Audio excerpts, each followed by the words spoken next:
Salve, rapaziada, Lopão, Grupo SP Brasil. Estamos aqui com uma Tiguan aqui no elevador, fazendo um checklist. Estamos aqui com a Eliane, que é consultora. Eliane, tudo bem? Como é que tá? Olá, tudo jóia. Eliane, fala pra rapaziada, proprietários de Tiguan, qual que é a principal reclamação dos proprietários da Tiguan? Barulho na suspensão, bandeja com folga.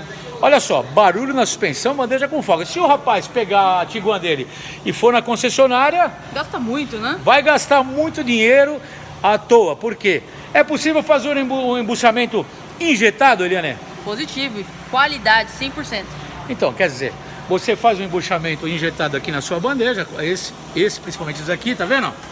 Resolve o problema, o barulho não volta mais e vai gastar o que, Eliane? Muito pouco. Você ouviu? Vai gastar pouco, porque você está injetando. Não precisa comprar peça, até porque a estrutura da peça é de ferro, essa estrutura não gasta. Então, rapaziada que está vendo o vídeo, Venha pra SP. dá uma ligada para cá, 2364-7388 ou 97098-1106.